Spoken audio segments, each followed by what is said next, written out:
Olá, meus amigos, estamos de volta com a nossa leitura do Livro dos Espíritos em formato de aula para vocês. Foi um livro escrito por Allan Kardec e pelos Espíritos em 1854, se eu não me engano.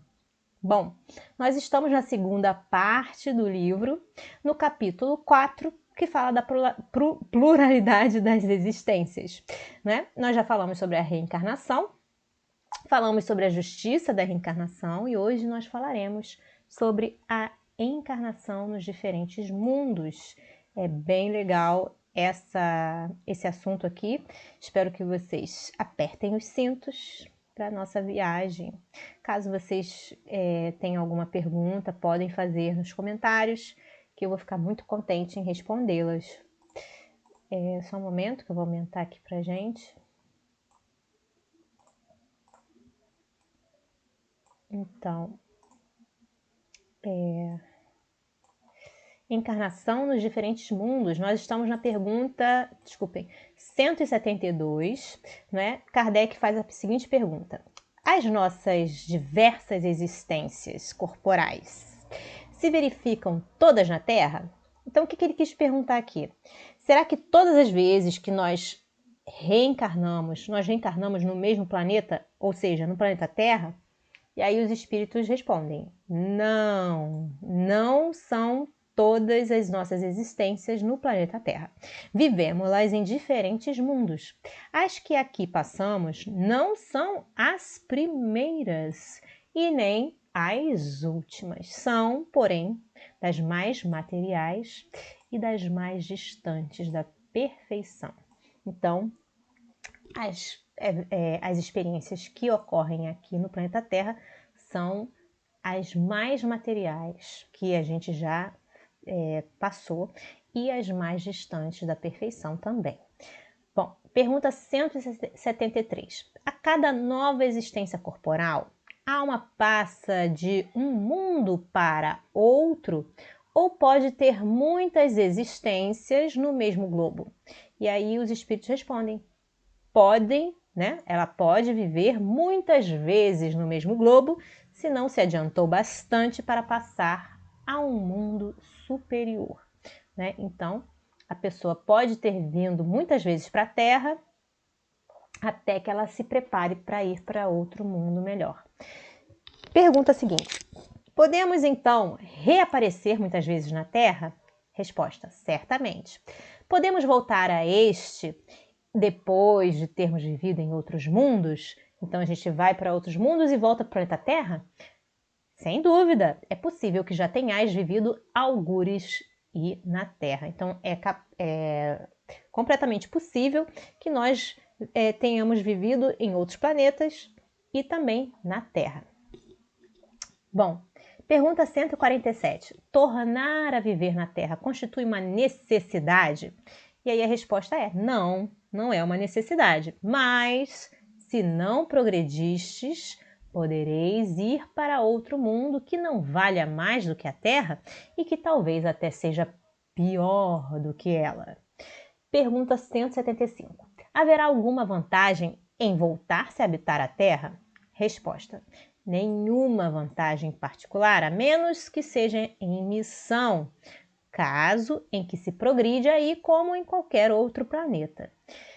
Pergunta seguinte: não se seria mais feliz permanecendo na condição de espírito? Resposta: não. Estacionar-se-ia. E o que se quer é caminhar para Deus. Então, se a gente viver só em espírito, a gente não consegue progredir. Pergunta 176. Depois de haverem encarnado noutros mundos, podem os espíritos encarnar nestes sem que jamais aí tenham estado? Resposta: sim, do mesmo modo que vós em outros. Então, nós podemos encarnar em outros mundos que também jamais tenhamos estado. Todos os mundos são solidários. O que não se faz num, faz-se no outro. Pergunta seguinte: assim, homens há que estão na Terra pela primeira vez? Resposta: muitos, e em graus diversos de adiantamento. Pergunta seguinte: pode-se reconhecer por um indício qualquer Um sinal qualquer que um espírito está pela primeira vez na Terra? Os espíritos respondem: nenhuma utilidade teria isso. Pergunta seguinte, 177. Para chegar à perfeição e à suprema felicidade, destino final de todos os homens, tem o espírito que passar pela fieira de todos os mundos existentes no universo? Então a gente precisa ir para todos os mundos até a gente chegar até a suprema felicidade? E os espíritos respondem: não, porquanto muitos são os mundos correspondentes a cada grau da respectiva escala, e o espírito saindo de um deles, nenhuma coisa nova aprenderia nos outros do mesmo grau. Pergunta seguinte: como se explica, então, a pluralidade de suas existências em um mesmo globo? Resposta: de cada vez poderá ocupar posição diferente das anteriores, e nessas diversas posições se lhe deparam outras tantas ocasiões de adquirir experiência. Então, para cada posição que nós pertençamos aqui nesse planeta, nós estamos adquirindo experiência com elas. Então, a gente pode voltar, por exemplo, sendo bem pobre, depois voltar sendo bem rico, ou voltar sendo mulher, ou voltar sendo homem, e daí por diante. Pergunta 178.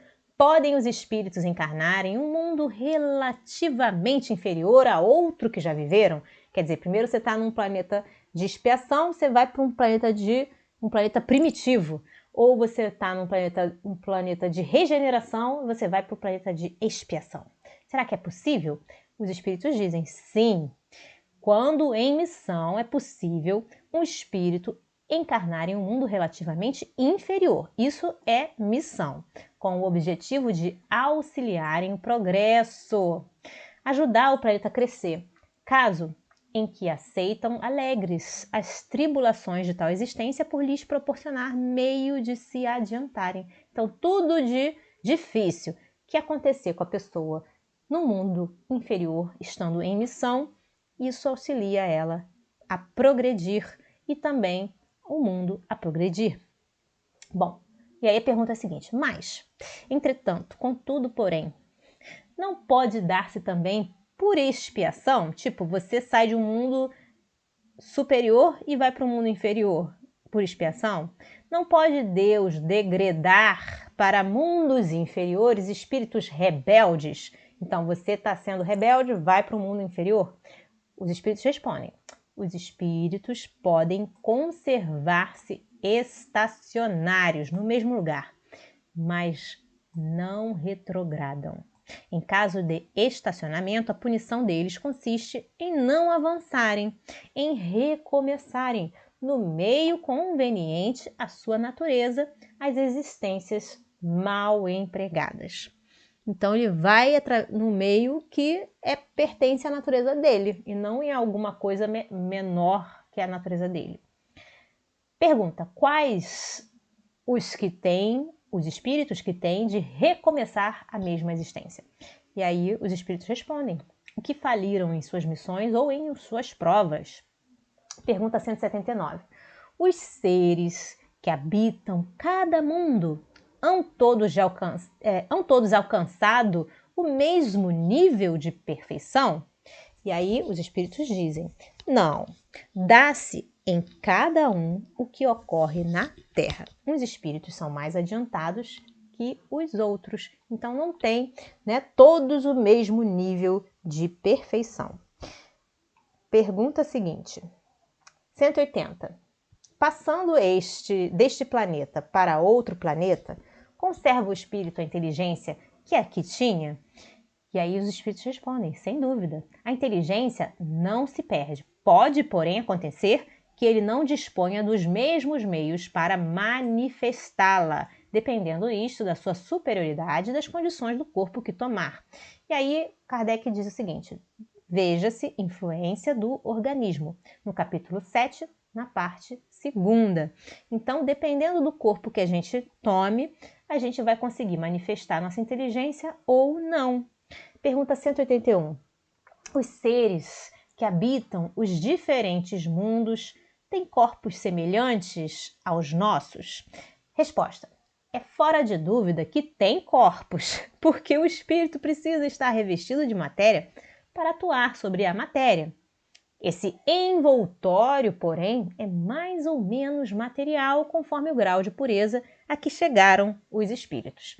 É isso que assinala a diferença entre os mundos que temos de percorrer, porquanto muitas moradas há na casa de nosso Pai, sendo, conseguintemente, de muitos graus essas moradas. Alguns o sabem e desse fato têm consciência na Terra. Com outros, no entanto, o mesmo não se dá. Pergunta 182. É-nos possível conhecer exatamente o estado físico e moral dos diferentes mundos?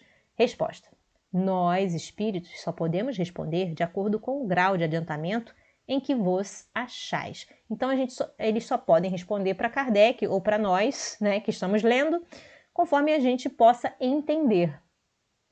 Quer dizer que não devemos revelar estas coisas a todos, porque nem todos estão em estado de compreendê-las e semelhante revelação os perturbaria, né? Imagina a gente querer explicar a física quântica para o nosso cachorrinho. Ele vai ficar meio perturbado, né? É a mesma coisa dos espíritos tentarem nos responder de acordo com o nível deles, né? Eles estão muito acima de nós, então fica complicado isso. E aí Kardec diz o seguinte: à medida que o espírito se purifica, o corpo que o reveste se aproxima igualmente da natureza espírita, torna-se-lhe menos densa a matéria, deixa de rastejar penosamente pela superfície do solo, menos grosseiras se lhe fazem as necessidades físicas, não mais sendo preciso que os seres vivos se destruam mutuamente para se nutrirem. O espírito se acha mais livre e tem das coisas longínquas percepções que desconhecemos. Vê com os olhos do corpo o que só pelo pensamento entrevemos.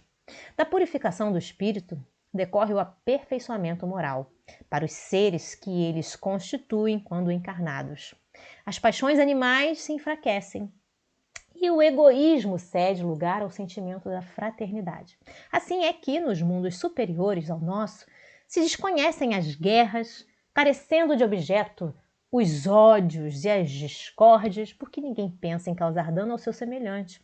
A intuição que seus habitantes têm do futuro, a segurança que uma consciência isenta de remorsos lhes dá, fazem que a morte nenhuma apreensão lhes cause. Encaram-na de frente, sem temor, como simples transformação. A duração da vida nos diferentes mundos parece guardar proporção com o grau de superioridade física e moral de cada um, o que é perfeitamente racional. Quanto menos material o corpo, menos sujeito, menos disposto às vicissitudes que o desorganizam, né? Quanto menos material, menos ele vai sofrer. Quanto mais puro o espírito, menos paixões a miná-lo. É essa ainda uma graça da providência, que desse modo abrevia os sofrimentos. Pergunta 183. Indo de um mundo para outro, o espírito passa por nova infância? Resposta.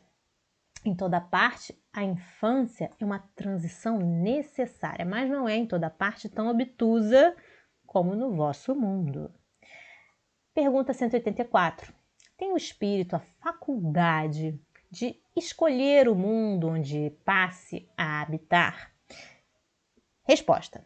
Nem sempre pode pedir que lhe seja permitido ir para este ou aquele, e pode obtê-lo se o merecer. Porquanto a acessibilidade dos mundos para os espíritos depende do grau de elevação destes. Bom, próxima pergunta. Se o espírito nada pedir, que é o que determina o mundo em que ele reencarnará? Resposta. O grau da sua elevação. Pergunta 185. O estado físico e moral dos seres vivos é perpetuamente o mesmo em cada mundo? Resposta. Não. Os mundos também estão sujeitos à lei do progresso. Todos começaram como o vosso, por um estado inferior, e a própria Terra sofrerá idêntica transformação. Tornar-se-á um paraíso, quando os homens se houverem tornados bons. E aí, Kardec diz o seguinte: é assim que as raças que hoje povoam a Terra desaparecerão um dia. substituídas por seres cada vez mais perfeitos, pois que essas novas raças, transformadas, sucederão às atuais, como estas sucederam a outras ainda mais grosseiras. Pergunta 186. Haverá mundos onde o espírito, deixando de revestir corpos materiais, só tenha por envoltório o perispírito? Resposta. E mesmo esse envoltório se torna tão etéreo que para vós é como se não existisse. Esse é o estado dos espíritos puros. Pergunta seguinte. Parece resultar daí que, entre o estado correspondente às últimas encarnações e a de espírito puro, não há linha divisória perfeitamente demarcada, não? Resposta. Semelhante demarcação não existe. A diferença entre um e outro estado se vai apagando pouco a pouco e acaba por ser imperceptível, tal qual se dá com a noite as primeiras claridades do alvorecer. Pergunta seguinte, 187.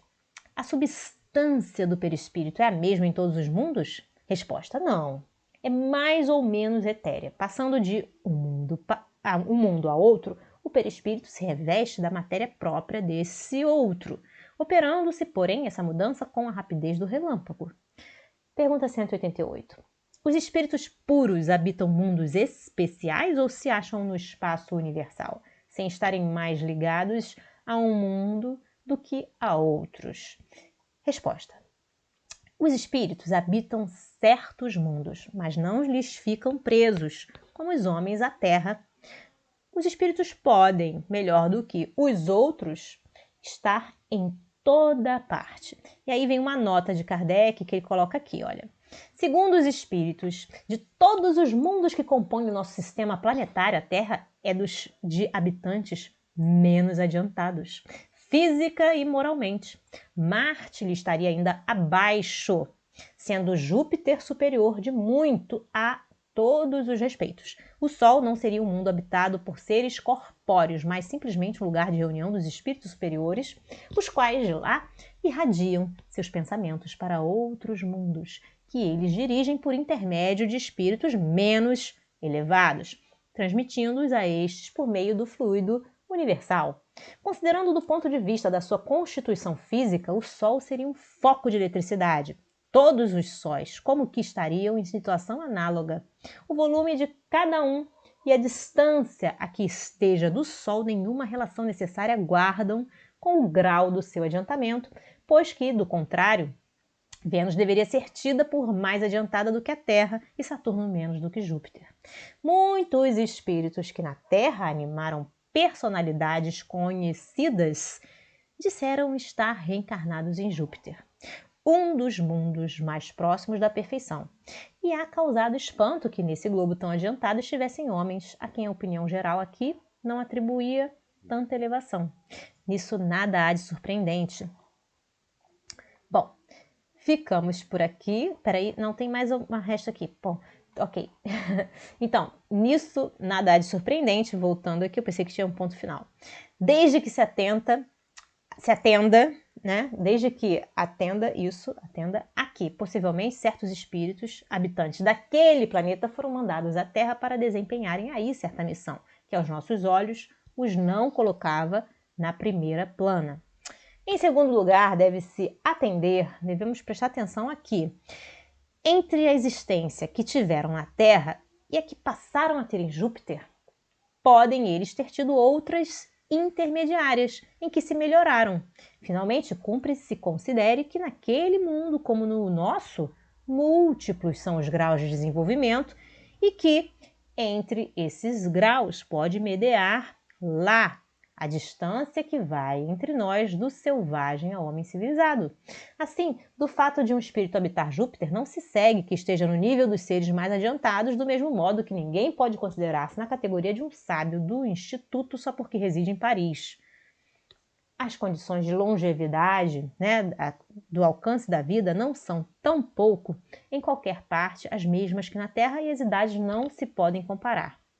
Evocado, um espírito que se desencarnara havia alguns anos disse que desde 6 meses antes estava encarnado em um mundo cujo nome nos é desconhecido. Interrogado sobre a idade que tinha nesse mundo, disse: Não posso avaliá-la porque não contamos o tempo como contais. Depois, os modos de existência não são idênticos. Nós lá nos desenvolvemos muito mais rapidamente. Entretanto, se bem não haja mais de 6 dos vossos meses que lá estou, posso dizer que, quanto à inteligência, tenho 30 anos na idade que tive na Terra. Muitas respostas análogas, parecidas, foram dadas por outros espíritos e o fato nada apresenta de inverossímil, de não real. Não vemos que, na Terra, uma imensidade de animais em poucos meses adquire o desenvolvimento normal? Por que não se poderia dar o mesmo com o homem noutras esferas? Notemos, além disso, que o desenvolvimento que o homem alcança na Terra aos 30 anos talvez não passe de uma espécie de infância comparado com o que lhe cumpre atingir. Bem curto de vista, se revela quem nos toma em tudo por protótipos da criação. Assim como é rebaixar a divindade, o imaginar-se que fora o homem nada mais seja possível a Deus. E aqui acaba essa, se eu não me engano, acaba aqui. Isso aí. Acaba a nota. Bom, meus amigos, eu espero que vocês tenham gostado dessa leitura tanto quanto eu. Perguntas não deixem de fazer, isso é importante para o nosso trabalho. Comentários, falem onde a gente possa melhorar, né, na nossa aula e nos nossos vídeos. Deem sugestões, deixem a curtida, deixem o seu like, compartilhem o vídeo, se inscrevam no nosso canal, apertem o sininho para vocês receberem informações de quando a gente colocar notificações, quando a gente colocar novos conteúdos no canal. Desejo a vocês um dia maravilhoso, Deus abençoe e até a próxima. Tchau, tchau.